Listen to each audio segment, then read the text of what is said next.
Et je donne la parole à Madame Geneviève Garrigos. Monsieur le maire, mes chers collègues, en 2020, une étude de l'IFRI le disait, 42% des personnes réfugiées installées en France trouvent un emploi dans l'année suivant l'obtention de leur statut. Excellente nouvelle. Oui, mais voilà, cet emploi est très souvent largement en deçà de leurs compétences et de leur niveau de diplôme.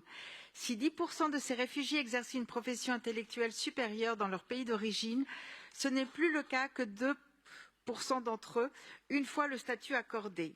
Ce déclassement est encore plus marqué que pour les autres primo-arrivants.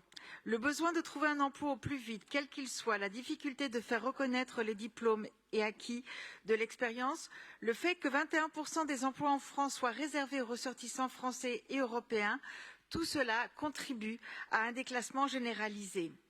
On ne mesure pas la souffrance de celles et ceux qui ont dû quitter leur pays, leurs proches, ont entamé un voyage traumatisant pour sauver leur vie, parfois avec leur famille, et qui se voient, une fois en France, contraints d'abandonner le rêve de poursuivre des études supérieures, d'exercer la profession dans laquelle ils contribuent à la société, étaient reconnus.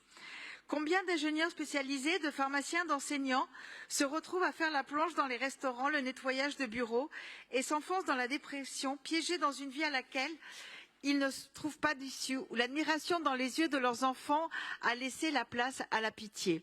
Combien d'étudiants qui se rêvaient médecins, avocats, journalistes voient leurs rêves brisés, poussés vers des formations courtes non qualifiantes. Et ce faisant, nous nous privons de leur expérience, de leurs forces vitales qui nous font défaut. Plus de 3000 personnes obtiennent actuellement une protection internationale sur Paris. Pour leur permettre de s'insérer au mieux, pour que Paris puisse bénéficier de leur savoir et de leurs compétences, de leur soif de vivre, il est essentiel de leur garantir des passerelles afin que leur diplôme soit reconnu ou leur permettre d'en obtenir de nouveaux. Universités et réfugiés accompagnent de manière globale les réfugiés qui engagent une formation ou reprennent des études en France. Par le mentorat, des cours de français langue étrangère spécialisés, des ateliers professionnels, l'association entend accompagner 1200 bénéficiaires cette année.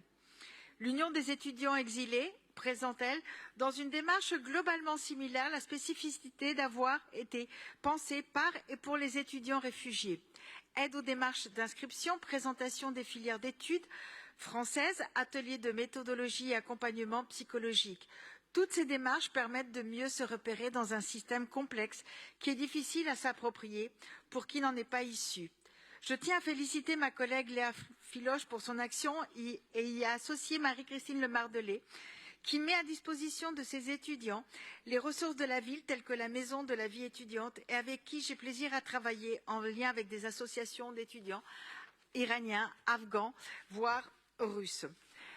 Parce que l'avenir que se construisent les réfugiés est aussi le nôtre, je voudrais saluer ici l'action de ces associations et vous encourager vivement à voter à l'unanimité cette délibération. Pardon. Merci.